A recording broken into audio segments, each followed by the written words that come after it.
If you're here today and you know Jesus Christ, I hope you don't fear death. Because if you do, you're fearing the very thing that you will never experience.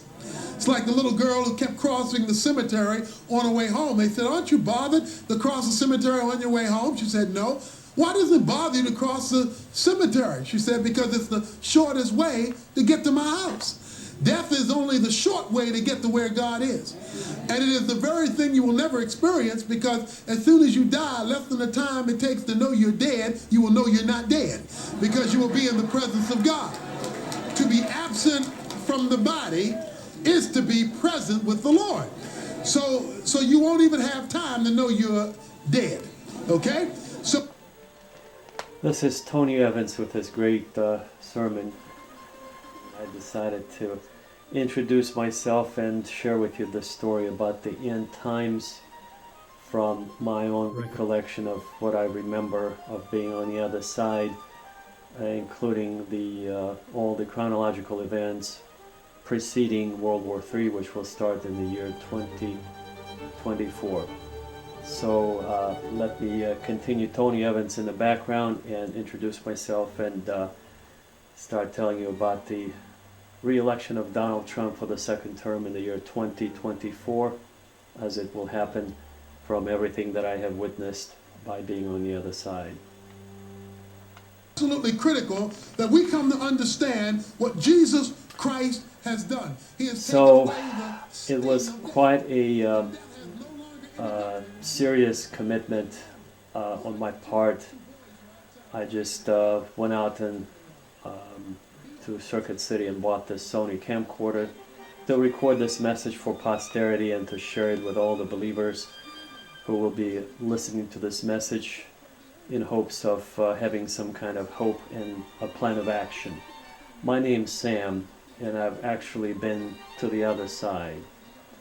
Uninvited, if you will. It just happened. I didn't seek it. It happened, and I'd like to share this story with you so that you have a chronological order of all events that will actually take place. Today is March the 4th of the year 2000, and I decided to share with you what will happen next year in September of 2001 in New York City, and that will start a war in the Middle East in 2003 as a result of this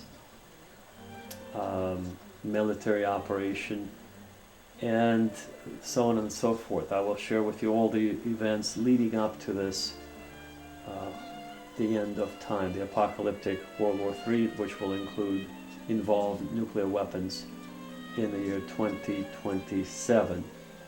So everything that we go through in life on the other side has already happened.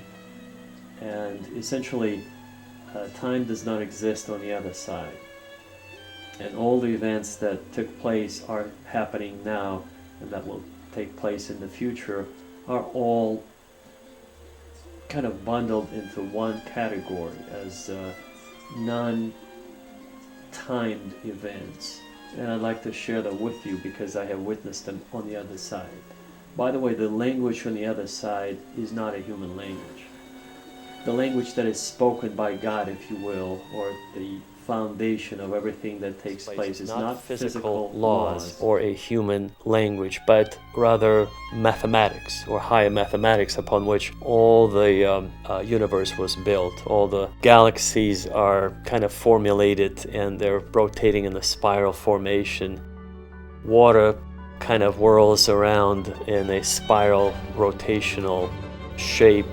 Our DNA helix is actually located in a very similar fashion, and so on and so forth. Our own hair grows on the back of our heads in a similar spiral fashion. So everything resembles this God's design, which is, God does not speak Hebrew, folks. I wanted to share that with you. He does not speak Aramaic or he does not speak Arabic. He speaks mathematics, higher mathematics, which is what I just described to the world upon which everything is built, which can only be described as higher mathematics.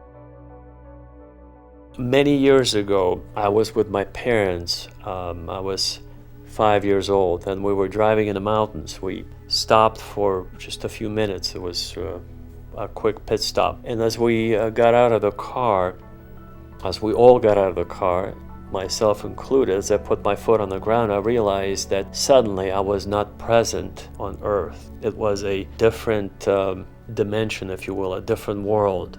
And as I found out later on, after I returned back to my parents, I disappeared from my parents' view.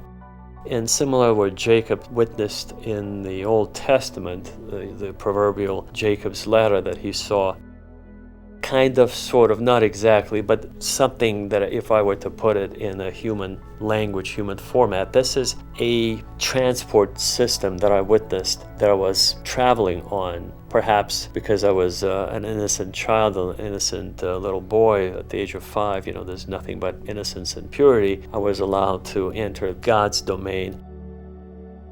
Perhaps I just stepped into it. I don't know why, but what I could tell you is that I started asking questions in that other language, non-human language, in that sort of a multidimensional mathematical language that perhaps it's not possible for human beings to even begin to comprehend or to describe.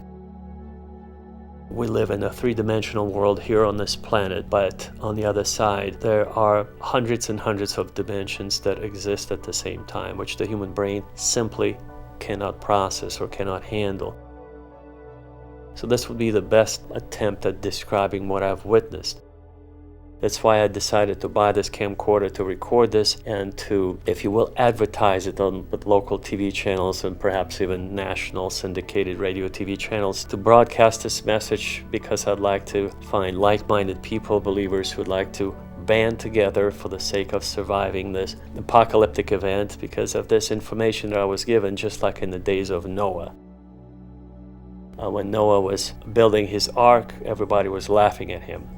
But despite the ridicule that he received from his local villagers, I guess, or his local people around him, his family was saved, and including Noah, of course, himself. And similarly, I believe I would be essentially in the same capacity, kind of organizing a movement for people who want to be saved in the last days, to survive all the events that will soon take place.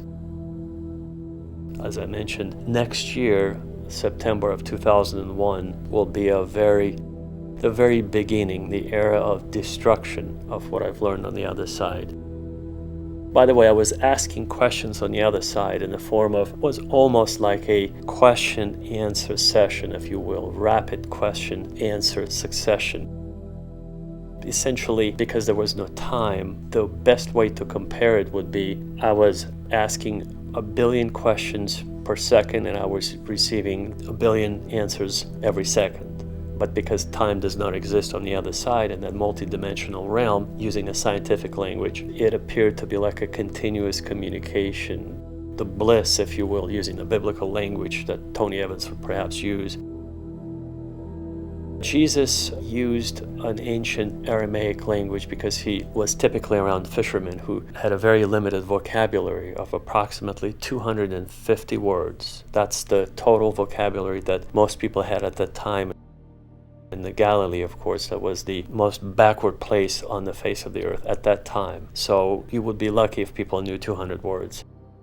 Was primarily they were concerned about how to eat, procreate, and essentially earn a living and pay taxes. That's it. You might say it's quite similar to today. Yes, it is. It bears resemblance to what we go through today. However, it was much, much more brutal and basic and primitive time compared to today. I would say we still live in a lap of luxury compared to 2,000 years ago in Galilee. And so Jesus was forced to use this basic language. If he appeared today, I believe he would use the very same language that I would use with you today. It's a language that would resemble more kind of a scientific approach, scientific explanation describing the galaxies, because we now are aware of the galaxies that were located in the fourth arm of the what we call the Milky Way galaxies that rotates. We actually travel at a very fast speed. We travel at 600,000 kilometers per hour around the axis of our galaxy, or 650,000 kilometers or 600,000 miles per hour around the axis. And so everything is in motion, very, very rapid motion. We're actually expanding. And I'm going to talk about the supernovas or super bright stars, and that will be seen in 20 years. As you just would look up in the sky, if you'll be still around at that time, it will be the signs of what St. John recorded on the island of Patmos when he was exiled there in his book of Revelation. And so what I'd like to go through now is chronologically share with you when I return to my parents. I would like to share with you all the events that will take place and what we can do as believers to prepare ourselves. As I returned to my parents, approximately a few hours later, Earth time, which to me there was no delay, it was just an instantaneous trip to the other side and then re-entry back to Earth or earthly realm where my parents were. My mother was hysterical. Because I disappeared from their view, they were trying to find me, and my father was trying to comfort her by saying I probably was hiding under the car, which was not possible physically, or just they searched for me everywhere. I just simply disappeared from their sight. As I mentioned, I was taken up on this transport, not a channel, but almost like Jacob's ladder into paradise. And that transport represents a very sophisticated piece of machinery that's built out of non-metallic or non-physical, non-earthly type of material. It's something so sophisticated that I would have to say, again, using scientific language, if we just essentially 100 years ago got off the horse and started driving cars, even though primitive cars, internal combustion engines today, imagine what we would have, what type of technology we would have in 100 years or 500 years. Right now, we just tested the very first SMS text messages. My wife, I bought her a Nokia 5160 digital phone, and I'm still using analog phone, AudioVox 480, that has that SMS feature built into the capability of the phone. So even though it's an analog phone, we were able to test it, and it worked. It's on my end, it's very primitive. On her end, the Nokia 5160 displays it much better. So we're just now entering this new technology that keeps changing every almost 6 months. Imagine what we'll have in 100 years. So this transport unit, I would like to say, was built by a civilization that is billions upon billions upon billions of years ahead of our time. So it's unimaginable level of advanced technology that sort of crosses over from having physical objects or even biological bodies like ours, that we have flesh and bone, flesh and blood.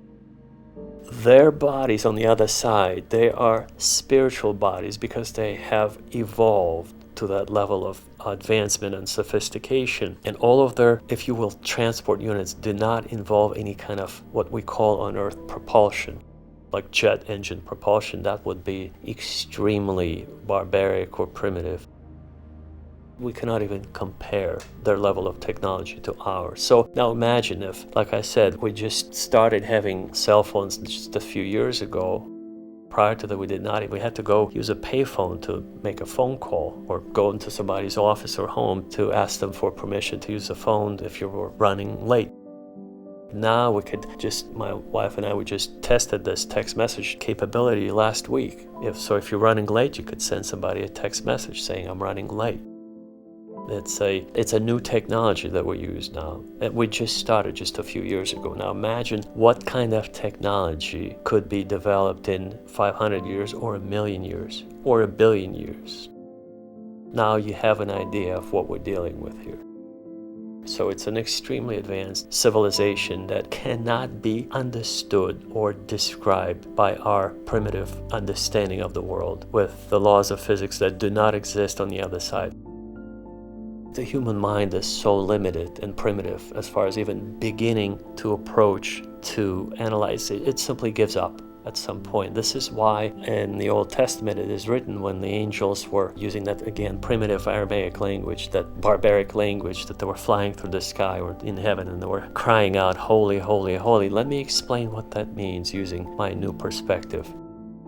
That means that God, who is a super creative spirit, the source of all life, the source of all light, could be perhaps described as the uncreated light the source of all energy, that is so bright, so pure, so perfect, that even the mind or the comprehension of the angelic force, the super creatures that witnessed all of the creation, they even give up essentially, and the only thing they could utter, if you will, if there is such an expression, if they could say anything, that would be awe. Using the Shakespearean language, of course, William Shakespeare, I'm using him as a standard for describing English words, and the word awesome is the word that should be reserved strictly for describing the most heartbreaking, striking beauty and power that exists in nature, such as the awesome nature of God, not for describing anything else.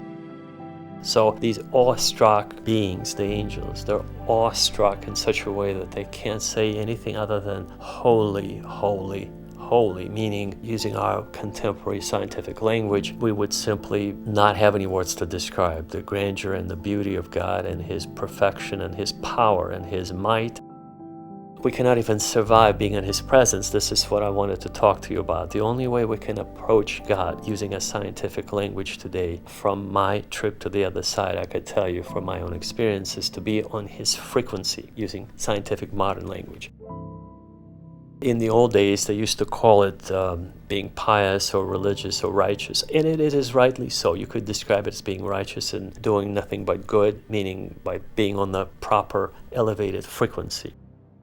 So instead of listening to rap music, which is lower frequency, you should be listening to someone like Antonio Vivaldi. For instance, if you like the Four Seasons, you would notice the transition between spring and summer, most beautiful transition. Now, if you've never listened to the Four Seasons by Antonio Vivaldi, I highly encourage you to do that. And even if you like rap music, I assure you, if your heart is open to the things of beauty, you will immediately switch to listening to Antonio Vivaldi. You'll never, ever touch any other style of music, because it's simply not music. It's of the demonic realm. It's primitive realm. It's not going to get you very far in life, and in fact, it will bog you down in an emotional roller coaster, or it will attract nothing but negative events and people and path in life. So let me just kind of continue with my story, since again, the whole purpose of me sharing with you is I've been debating for a very long time whether or not to share this story, and I finally decided, what do I have to lose? Life is short and every moment is very, very precious. I'd like to document my trip to the other side, to give hope and direction to all the believers, to unite them in this one, perhaps even, God willing, global movement of righteousness, of purity, of elevated spirit. And by the way, Tony Evans represents biblical, obviously, teaching, and those of you who are followers of the Quran or the Book of the Dead, if you're a Buddhist, it's really, you have to understand, the Bible, the Quran, or the Book of the Dead represents 0.00001% of the totality of the information that I saw on the other side. In other words, it's really just not even half a breath that would describe all that information. Half of it actually was not quite properly represented, and I'm the judge of that because I've been to the other side. I've seen God, if you will, face to face. And I'm here to share with you what it is like on the other side. The fact that you could see from the other side all of the events that are taking place in that multidimensional, beautifully interwoven fabric of events that have billions and billions and billions of possibilities depending on the spiritual state of the human being here on earth. That's right, we can affect certain events through our intention, if you will, call it faith. But I would say, if you were to change something about your life, yes, you can, even though it is predetermined, but through the fortitude of your spirit, your desire to change something for the better. I'm not saying you should be praying for some catastrophic event to happen, but I'm asking you, if you would like to pray for peace, you will see peace in your life. You will see peace for whomever you wish it upon. And that's the whole purpose of me sharing with you the beauty of my messages. The other side, the proverbial paradise or heaven, is such a beautiful place. Again, where only could compare it to understanding God by being on His frequency. And his frequency is not our frequency here on earth. So, if you will, if I were to compare God's being in heaven and us trying to understand him here on earth, I would say we need to pull our heads from the gutter, because this is where we are, using that analogy. Where, proverbially speaking, we keep our heads in the gutter in this sort of a lower mentality, lower frequency rap music, or just lower vibrational kind of events and anger and being upset with nothing. I mean nothing meaning unimportant things that are inconsequential in the grand scheme of things. And so I highly, highly recommend that you go on a 7-day meditative state, like a, if you will, spiritual retreat, where you would be fasting, not eating anything for 7 days, and just listening to Gregorian chants. As I mentioned, God speaks mathematics, and so music is purely mathematical. If you have any musical education, you would obviously understand what I'm saying. Music is based on purely mathematics. It's a mathematic form of mathematical language. Music is. So Gregorian chants is the only music that I could relate, that somehow those monks who are chanting in a very specific way, they're hitting those notes exactly, precisely, in the most harmonic way that resembles that precision, precise communication of God's mathematical harmony. So I wouldn't recommend anything other than Gregorian chants. If you happen to like them, it will help you focus. No news, no TV, just you and your glass of water in the morning with some lemon, and just reading the Bible or the Book of the Dead, whatever you like to meditate on. You don't even have to have anything.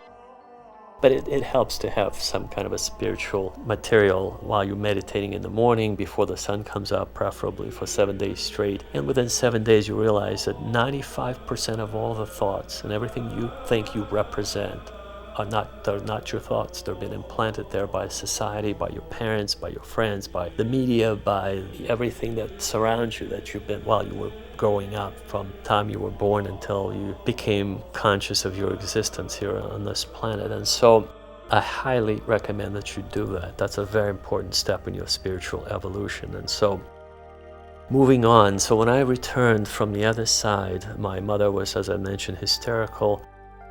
She asked me where I was hiding. I told her I didn't understand what she was asking me. I wasn't hiding anywhere. And so it was an enormous privilege for me to be able to retain all that information, because as we fall asleep, you might be wondering, if you've never wondered, what is sleep?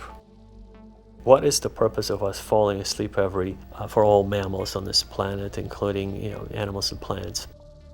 What's the purpose of sleeping at night? Is it for our physical bodies to be rejuvenated? I'm going to give you an answer that I received that I saw vividly on the other side. It's actually not. Giving rest to your physical body is just a side effect of actually connecting to God's frequency, while your spirit leaves partially your body, goes to the other side partially. This is why some of the dreams are not very vivid or lucid, and you cannot move typically. You cannot really bring anything about on the other side and transition it materialize it in this physical world. But I have to assure you that world is the threshold to the real paradise. In fact, if you think about it, we sleep a third of our lives, and sometimes one should question, are we really alive here while we're awake, or are we more awake while we're sleeping and we only dream about us being awake? Because it's a dichotomy. It's a strange kind of a comparison if you think about it. And so as I returned, I told my mother I didn't go anywhere, and she was really distraught. Really, I've never seen her like that in my life. My father was really distraught, but he didn't want to really show that he was also very concerned. He thought maybe I went over the ledge, we were in the mountains, and maybe I just somehow jumped over the ledge and just disappeared there. But again, we all were getting out of the car, and then I disappeared. And that's where I stepped into that realm that perhaps Jacob witnessed, and very few people. It's a unique event that you step into that multidimensional portal, or using modern scientific language, a gateway that takes you to the other dimension, where you see the inner mechanisms of this universe, how our physical reality is being affected by the spirit world.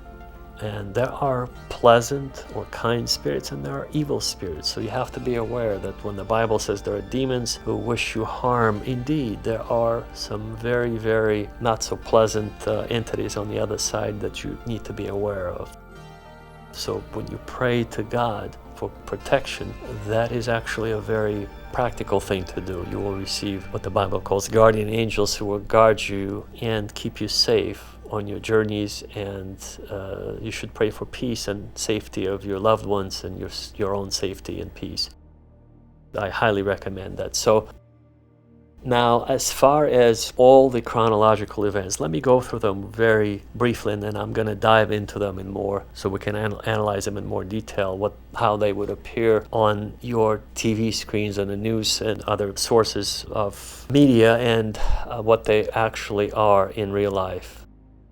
So, as I mentioned, next year in September of 2001, the tallest two buildings in New York City will be dismantled. They will be actually evaporated, pulverized into dust. And it would be presented in the media as if a group of young students of Islamic faith would do such a thing.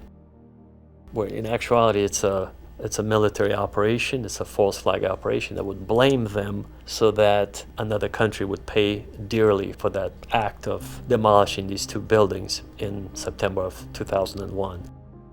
So many personal freedoms will be removed immediately after September 2001. There are a lot of people involved in that particular event.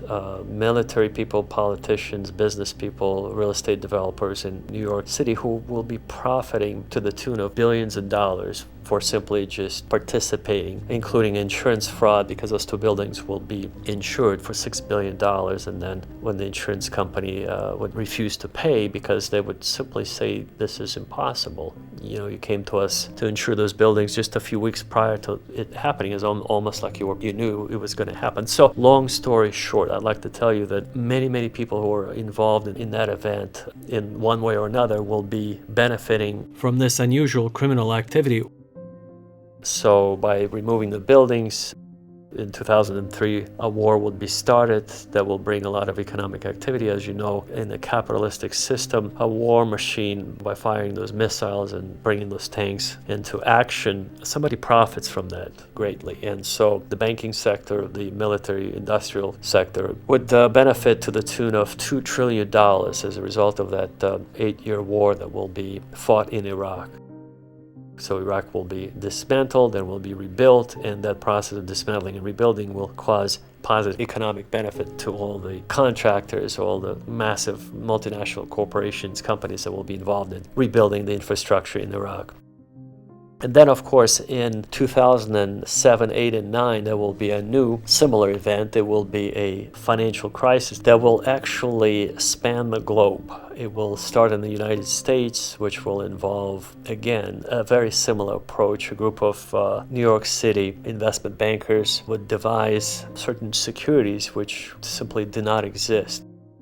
They would devise financial instruments that could be traded.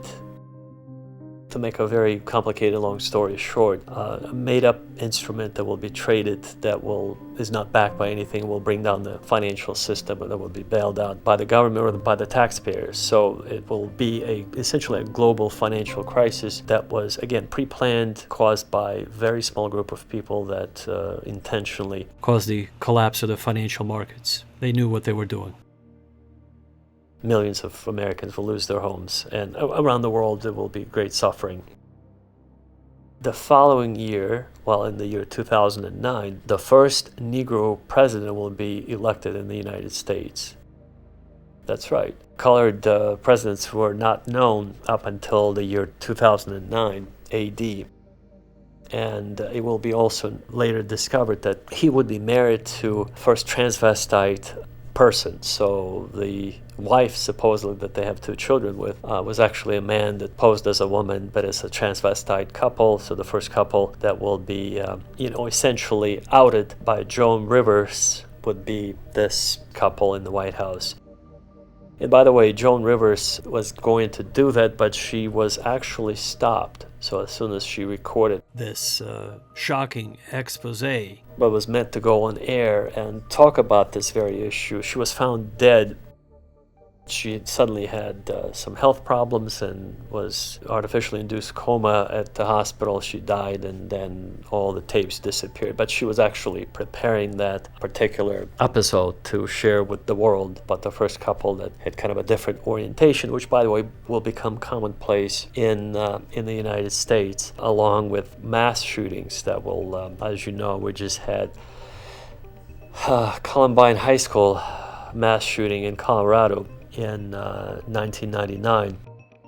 Well, what will be very commonplace in the future would be quite similar to the Columbine shooting. It will be almost like a weekly occurrence, literally almost a weekly occurrence. For instance, in 2007, there will be a Virginia Polytechnic Institute shooting where 32 people would be dead. In 2012, there will be a shooting in Sandy Hook Elementary School where 27 people would lose their lives. And in 2016, there'll be a shooting in Orlando, Florida at a nightclub where 49 people would lose their lives. 2017, there will be a shooting in Las Vegas at a country music festival where 60 people would lose their lives. And 2019, there will be a shooting in El Paso, Texas at Walmart where 23 people would lose their lives, and so on and so forth. In 2021 in Boulder, Colorado, there will be a shooting almost, like I said, on a weekly basis, where by the year 2025, all personal guns and weapons will be confiscated by the government in the United States of America.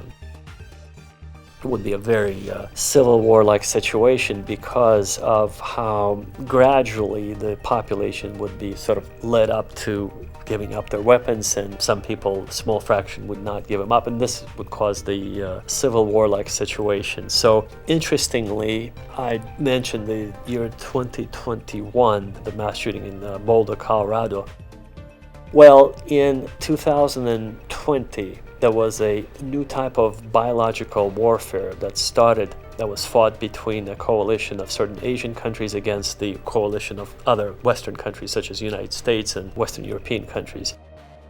And this biological warfare in 20 years, in 2020, which will be full-blown, will be presented in such a way that it's very hard. It will be presented as actually a runaway virus, a biological virus that was created in 1942 by the British military scientists. They essentially created the first biological virus to be used against the German troops during the World War II action. So they took this small, in 1942, they took this small bomb and detonated it 2 kilometers off the coast of Scotland on a desolate island. And they brought some animals to test this biological weapon on. And 80 sheep instantly lost their lives when they returned to check up on the animals the following day. One of the sheep went missing and they couldn't find it, and they were very concerned. And then it finally said maybe it got washed off the island when it decided to get some water. But actually, as the story goes, in 1942, that one sheep got washed on shore in Scotland, and many, many farmers and farm animals got infected with this biological military-grade virus and died. And then this very virus in 1942 very rapidly spread into Western Europe, continental Europe, and then into Central Europe, Eastern Europe, the Soviet Union, Siberia, Japan. So a great number of people died in 1942 as a result of this military-grade virus. And so in 2020, this is a much more sophisticated version, modified version of the same virus, similar virus, that was designed to actually, remember, on TV, it will be presented as a naturally occurring virus that will be used as a ruse to keep people under more control, strict control, to essentially imprisoned in their homes, and they would have to go through all kinds of measures to supposedly keep the virus from spreading. But in actuality, this is just a prelude, just a ruse to have 100% totalitarian control over the population around the globe, because it will go global, just like the financial crisis went global. So this biological warfare became, or this virus went global. And the most interesting part, this virus in 2020 will be designed to remain dormant in the body. It will not kill a large portion of the population, except for those who are elderly and who have lung conditions, or people who have a weakened immune system, perhaps, that would probably not be able to handle that particular modified virus. But the majority of the population will survive and would not be affected up until a certain point in time, a few years later, when this virus will be activated by certain low-frequency microwave radiation that will be essentially turned on by pointing those microwave antennas from satellites at certain population zones. For example, let's say if the world elite or the ruling class of America decides to reduce the population, which is the ultimate goal, of course, to bring it down a little bit from 7.5 billion, as it will be in the year 2020, to, let's say, 3 billion.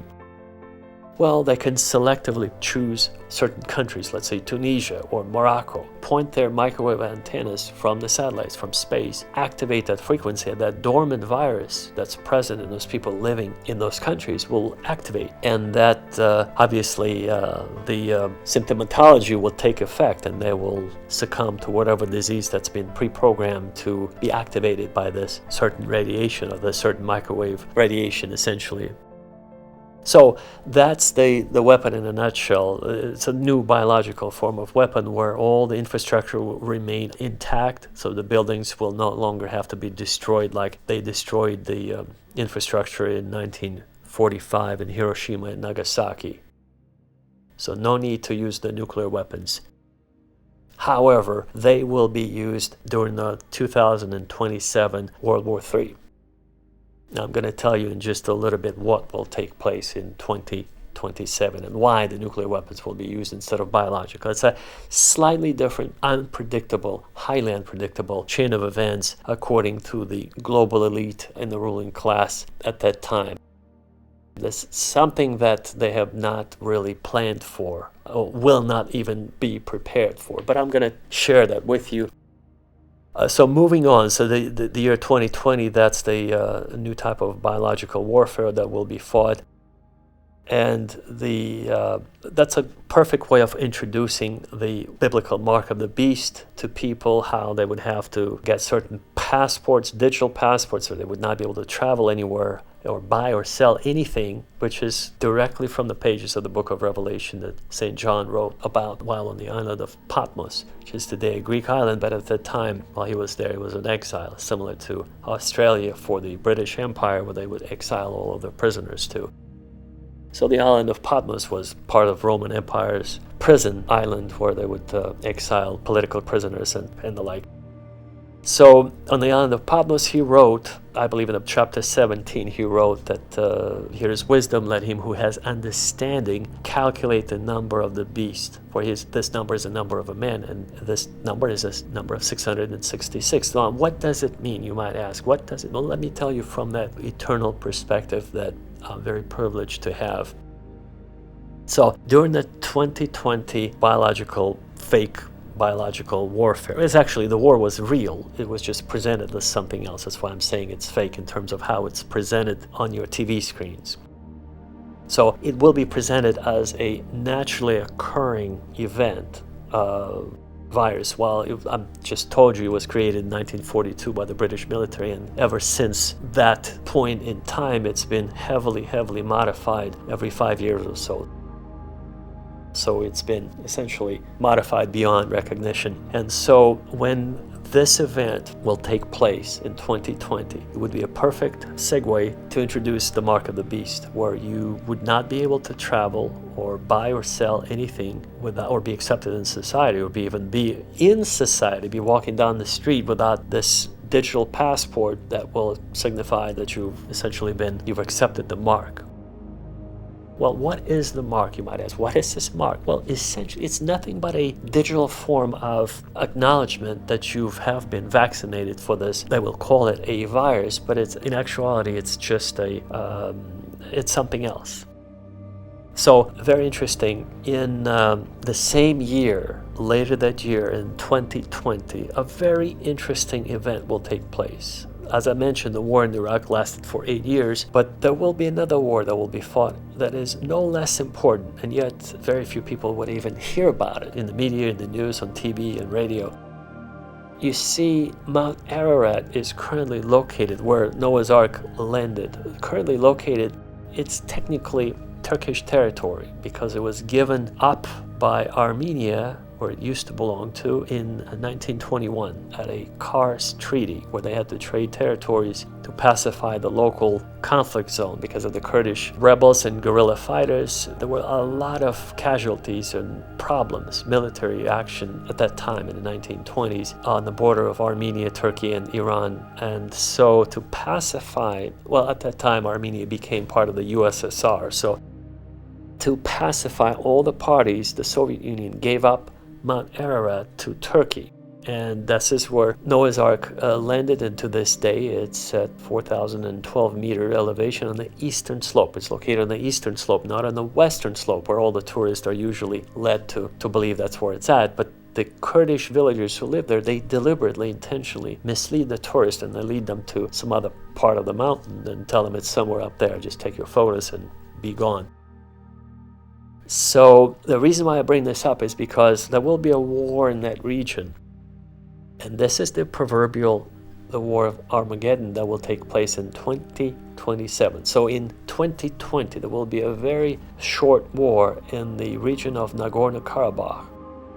And Nagorno-Karabakh is part of Armenia, on the border of Armenia and Azerbaijan, that they're having some issues with. It's a similar story like the never-ending conflict between the Arabs and the Israelis in the Gaza Strip.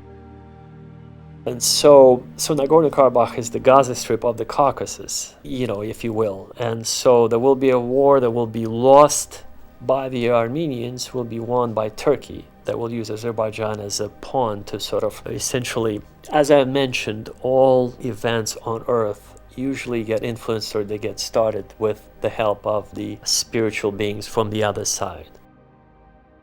The other side being either the angels, who typically are sent to protect human beings, or the demons, or the fallen angels who are meant to essentially cause destruction. The demons are sent to start physical fights, verbal fights, wars, and so on and so forth. And so the war in Nagorno-Karabakh is just an opening into the global conflict that will escalate in 7 years after that war. In 2027, the World War III will actually start in that very region.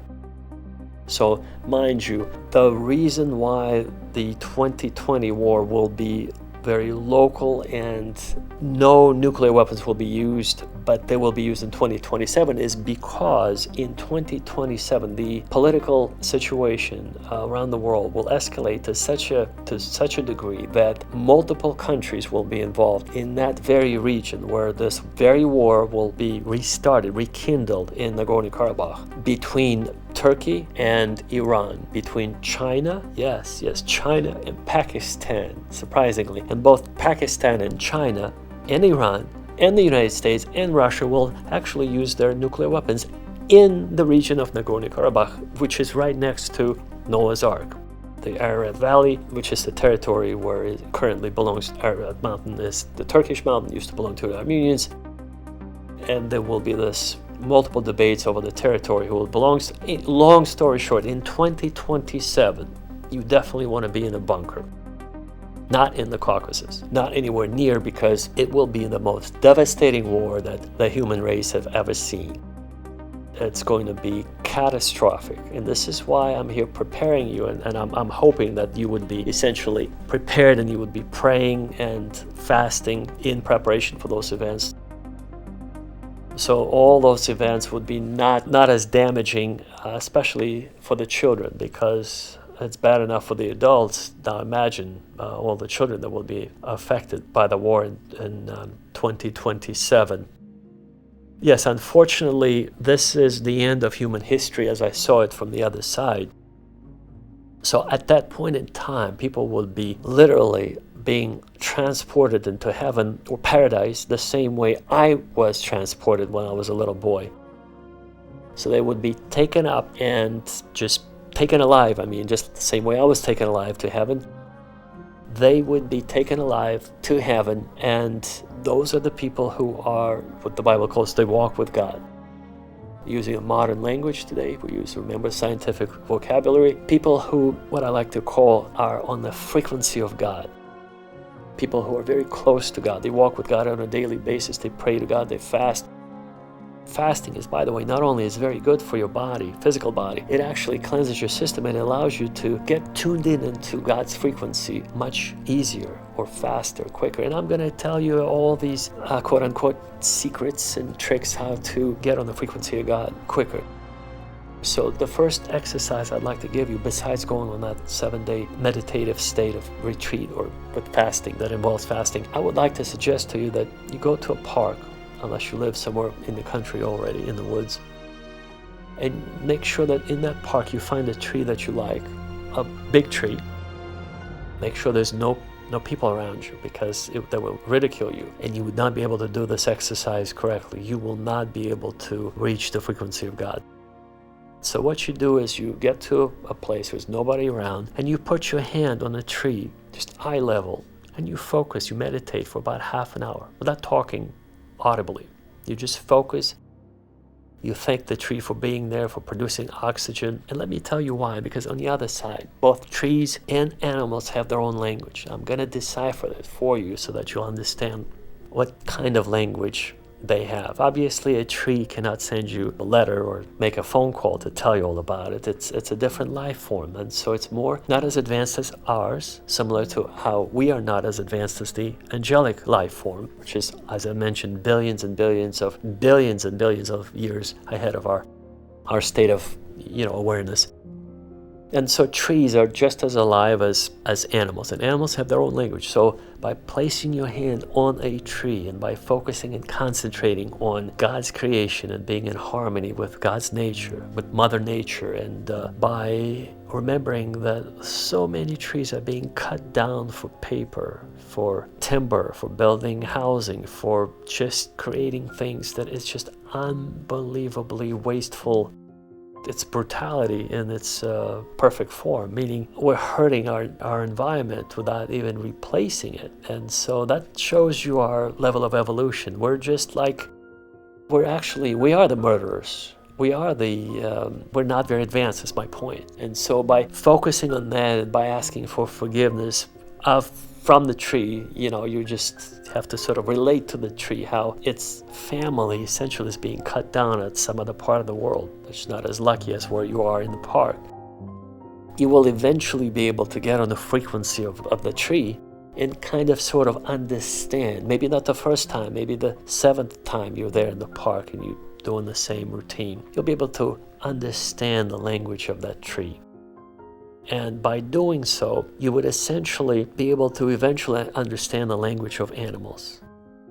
Stray animals, not your pets at home. If you have dogs and cats, that doesn't count. It's not the same. It's a little bit different. I'll tell you in a second. So you would go out and perhaps find a stray dog or a stray cat or a stray fox or a stray wolf, depending where you live. And then I'll tell you what they say to you when they see you, because it's a nonverbal communication. It's that, if you will, telepathic communication.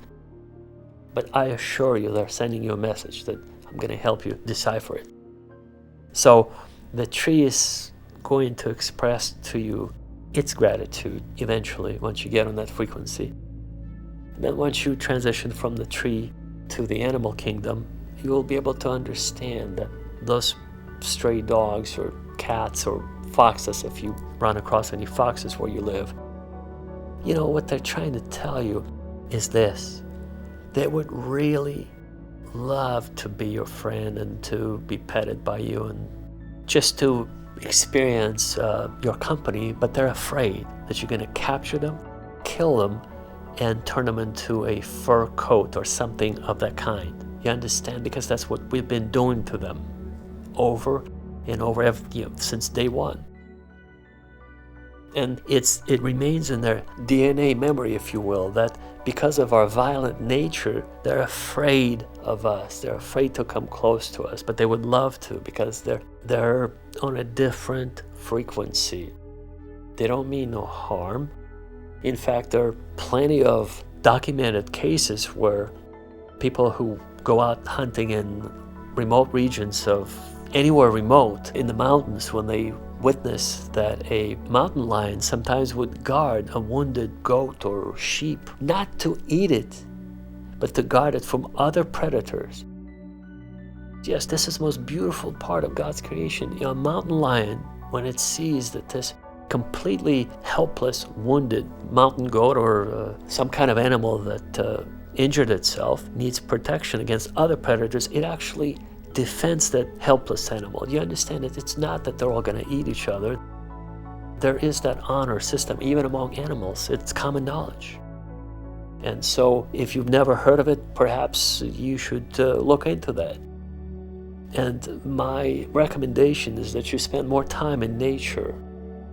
If you live in the city, spend more time in a city park, or you go out in the woods, you go out into nature, you connect with nature, you put your hand on the tree, you just spend some time. Because we are not designed to live in this sort of a city environment, to be running in circles for a few dollars a month just to be able to survive, pay our rent and pay our bills. It's just not, this is not why we come into this world. I assure you, God will provide using biblical language. If you believe in miracles, God will provide supernaturally. If you don't quite believe in supernatural or miracles, then you will experience synchronicities, serendipities, that a person that you need to see for your business transactions will appear in your life. Once you get to that stage of evolution, you see, spiritual evolution. Again, using a different language if you're not into the biblical terminologies. But it's fine to me. I don't see any problems. Biblical or scientific language, it's all the same. Bottom line, folks, is this. I will just tell you to summarize everything I wanted to say in this one phrase. Please listen carefully. We come here into this world from eternity past, from an eternal place, and we're here for about 5 minutes in the eyes of eternity. If you think about it, the eyes of eternity is just a few breaths that we take and then we return to that other place, you see? And so we're here, folks, for about 5 minutes. We come here from that other world that we immediately forget all about. But you see, if you really think about it, we're here on a mission. We have a purpose, we have a destiny here on this planet, in this physical world. And as soon as our physical hearts will stop beating, which is, again, just a few minutes in the eyes of eternity, we will depart from this world, we'll go back to that other place where we come from. And I'm here, having given this privilege to share with you, to see what it's like on the other side. I'm here to tell you, I'm here to help you plan ahead, that if you're already over 40, well, you only have but a few breaths left, honestly. You just have half a minute left on this planet. So having this knowledge, knowing the time schedule, hopefully you'll use your time more wisely. And I truly hope that you will be more inclined to more spiritual practices, to sharing kindness. We don't like, as men, we don't like to use the word love. Usually women use that kind of language with more ease. But, if not love, let me define love from that other reality and scientifically for you. Love actually is the highest form of frequency, of vibration that God operates on. It's that highest frequency of God, that the brightest, the most luminous light, the most powerful energy in the universe that holds our universe together. That's right. In fact, the astrophysicists will discover that there is a force that exists that holds all physical objects in place. And all physical objects in outer space, in cosmos, represent about 5% of the mass of the universe. The other 95% of the mass of the universe is this invisible force or energy that holds all things together. And our universe is actually constantly, it's moving and it's expanding, our physical universe. I'm not talking about the hundreds of dimensions in the spiritual realm. That's a conversation for another time. But I'd like to encourage you, given the fact that we have established the fact that we're here for a very short time, I'd like to encourage you to focus more on sharing kindness, on learning kindness, sharing kindness. If you can't focus on love, at least focus on kindness, share kindness. Help anybody who comes your way. If you see a homeless person on the street, just give him a few dollars. Don't judge him by saying, he's a drug addict, he needs to go to a rehab, or perhaps he's just an actor who doesn't want to work. Really, that judgment actually would do a lot of damage to you and your life path, not to that homeless person. And also, the Bible says that sometimes those homeless people are not homeless people. They're angels sent by God from heaven just to test your heart, to see if you truly are that spiritual person that you claim to be, or if this is a bunch of fluff, that you're trying to impress other people around you. So when you don't help a homeless person on the street, you know what that tells about you? That means that you actually don't fully understand the reality. Again, the Bible says by entertaining strangers, sometimes we have unwittingly entertained angels. And we don't know when we actually deal with angels or when we deal with the actual homeless people. So that's why I highly recommend that you just try to be kind. Give them a few dollars. If you don't have money, give them your energy, give them a hug, offer help, offer whatever help you can, whatever help you're able to give. The most important part that I'd like to finish with, I'm looking for like-minded people. I'd like to form an army of believers, an army of spiritual warriors that would be just like me, who love God, who would like to be prepared for that exit from this physical world at the end of our time here by year 2027 or before then, or whenever it's our time to go. And so I would like to say, let's unite. I will be actually building a team of like-minded people. We will create a website where we could all meet and find each other, and where we could start building those bunkers in preparation for those apocalyptic events. I will actually have, God willing, a global following, because I believe this is my mission in life, to have this privilege to go to the other side, to receive all this information and this knowledge, and to still remember it, to be given this gift to retain this information by the time I came back to this planet. I believe that this is my mission, is to unite as many believers worldwide as possible in the spirit of kindness and agape love, which is, by the way, the Greek word for the highest form of unconditional love of God that holds all things together. Agape love is the love that emanates from God, which is that highest form of uncreated light. That's what we are, folks. When you go to the other side, you begin to glow and kind of shine, and because you're on that other frequency that is much, much, much, much, much higher than we are here on earth. Quite frankly, it was the saddest part to have to return to my parents on earth, because you would never, ever, ever, ever, ever would want to come back from that beautiful place to this prison cell. Even if you're not in prison, this planet is a prison compared to paradise. I assure you of that, because everything that we do here is absolutely contrary to what we should be really striving for in terms of spirituality, our evolution, our development, and sharing kindness. It's just not enough kindness in the world. I would also like to help our planet, Mother Earth, all the animals and rare plants to be replenished and to be more protected from us, the animals, the true barbarians or the murderers.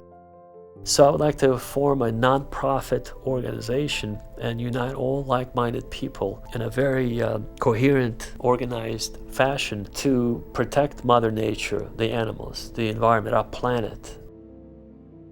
So many whales are dying because of the sonars that the submarines use on them in the open ocean, and that actually kills them. That kills their guiding system of the whales. And they're left kind of blinded, if you will. They're left without their most important organ that allows them to navigate in the oceans. It's a sad situation. All the trees that are being cut down. Folks, what can I say? When you see all these events happening, the 2020 biological warfare that will lead to the mark of the beast, the distribution and acceptance by many people who will be so blinded.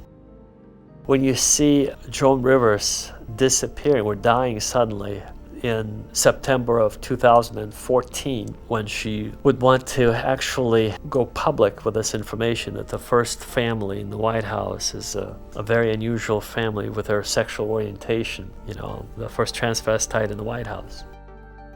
And when you see the war in 2020 in the Caucasus, in Nagorno-Karabakh region, you know that the end is near. And then when you see, by the way, all these events could change, every single one of them, if all people would get on their knees and pray face down in the ground or on the floor, being in that prostrate state of full prostration and full commitment to change. Which it could happen, but will probably not happen because people, unfortunately, are not that level, they're not that spiritual. They're just like in the days of Noah, as Jesus said, they'll be marrying and given in marriage right before the flood came and took them all away. And the same identical situation I'm here sharing with you with the knowledge from the other side of all these events that will be taking place. You could share with the world, but the world will actually be wiped out in 2027 in this nuclear catastrophic war that will happen in 2027. But if all the people of the earth will get on their face and pray about this or that event, actually we have the power to, this is how God ordained this universe, we have the power to change these events, to change the course of history of the human race. And so this nuclear war could be postponed or essentially canceled. This biological warfare in 2020 could be postponed or canceled if all the believers would get on their knees and faces and pray to God in that prostrate fashion. By the way, prostration is very common in Buddhism. For example, if you go to any of the Buddhist temples, most people do their prostrations as a norm, as a form of reverence and respect. But in the West, unfortunately, or similar to, for example, Muslim believers, they do their prostrations in their mosques around the world facing Mecca. But all the Christians, unfortunately, have become so lackadaisical about their approach and commitment to prayer that it's really truly a shame. How it's very unfortunate how they try to get some kind of, delivery help package from God in between their meals at the fast food restaurant at McDonald's, between eating a fat burger, how they're sort of expecting God to respond to their prayers while they're eating that. It's just, it never ceases to amaze me how Christians are they're on the wrong path. Whereas our Muslim brothers and Buddhist brothers, they're praying, really they're showing their tremendous faith. For example, when you go to the second tallest mountain in the world, Mount Kailash, which, by the way, for some strange reason, nobody knows about in the United States of America, or in the West for that matter. It's the only mountain that is shaped like a pyramid that was built by a very advanced civilization. And that is the reason why Hitler sent an expedition to that region to try to find those secrets from that advanced civilization in 1930s, early 30s. And the name of that organization was Das Ahnenerbe, or Our Heritage, translated into English. And so it was a very well-funded organization with the best scientists and archaeologists. And they did receive tremendous knowledge from those expeditions. But the point is, Mount Kailash is so holy for the locals that they don't allow anybody to climb it. Anybody who defies the order and tries to climb Mount Kailash will be immediately hanged. And so everybody seems to respect that rule. But the tallest mountain in the world, Mount Jamalungma, which is 29,000 feet, people die there all the time. Meaning it's allowed, but they climb it disrespectfully. They climb it and they show the colors. all the mountain climbers, sometimes they bitterly argue amongst themselves, and you can actually, if you talk to them, you realize as soon as the fight starts, the verbal fight starts, usually, in the mountains, you're not protected by anything. And when you're sitting in your comfy chair drinking your coffee or tea, if you want to say something ugly to your family member, your friend, or somebody about someone you see on TV, well, there's seemingly no repercussion, you might think, right? You said something and you're still sitting in your comfy chair drinking your tea or coffee. But in the mountains, many times, as soon as somebody says something negative about their team member or somebody else, they usually lose balance and they fall off the cliff into the ravine or they disappear. And mountains are treacherous. Because of every mountain climb in this experience, they come with reverence when they attempt to climb a mountain, such as K2 or Jamalungma. Yes, Karakoram Mountains in northern Pakistan are the most dangerous mountains in the world, more dangerous than Jamalungma. But anyway, digressing slightly, I'd like to say that the point of bringing up the mountains is there are consequences in this physical world, even with your words that you sometimes use in a very imprudent way when you call somebody names, whether they deserve it or not. It actually is going to come back and bite you in the neck. Or as Jesus puts it, he who lives by the sword shall also die by the sword. And if you do a study of famous people, because that's the only study you could do that will actually allow you to track them down and see how they died, if you actually look into I'll give you just one example, and we're going to move on to another much more important topic here. Jesse James, who used to kill people for a living, and he was killed by someone who was actually holding the same gun, who was killed by another person who was holding the same gun. It's amazing. And then on and on and on and on. It's like a cycle of violence. So-and-so killed so-and-so, and so-and-so killed in turn so-and-so. And it goes on all the way to today. And in the here and now, it happens in the very same way. So no wonder Jesus said, he who lives by the sword shall also die by the sword. So I'd like to conclude with all the events I had mentioned and everything that I've learned on the other side, where the language is higher mathematics. God operates in a very unique way, and from that eternal perspective, the only thing that we could relate to is kindness and agape love, or the highest form of vibration or desire to help another human being. I would like to invite everyone who agrees with this message, who is called to hear this message. That's right, if you hear this message, if you're hearing it right now, that means it was meant to be. Your name was written in the book of life, and you are called to follow this mission, this movement that I'm organizing. I just want to invite you to join our organization, our movement, our nonprofit, and just let us know how you can help our movement, what skill sets you have. If you have a lot of time, just let us know. If you have a lot of ideas how to build bunkers, or how we could create a new type of technology and new type of propulsion engines, and build livable space on the moon or on Mars, let us know. I have no limitations, so I believe that we can actually do that. We can actually escape the 2027 catastrophic events, unless we'll be simply picked up by the angels of God, in the event prior to World War III. But be it as it may, just let us know, reach out to us. If you're a visionary, if you have ideas, if you're a philanthropist, you can actually help fund certain projects. Or if you're an engineer, you know actually how to build the bunkers. Whatever your talent is, just let us know. And we need everyone with their wonderful God-given talents to actually act as one unit, as one organization, as a one living organism of God. And only then we could survive. So I can only bring my humble experience that I shared with you today, and I decided to do that because I simply had no other choice. The technology now, as I mentioned, is here. Finally, you could buy a relatively inexpensive camcorder and record it. And I also am recording it on a separate audio device, just in case if something goes wrong with the internal camcorder's microphone, so that way my voice could be heard separately. But on and on, I just decided to bring up Tony Evans and his wonderful message. And of course, who knows what kind of technology we will have in 2027. Perhaps this type of message may not be what will be commonplace.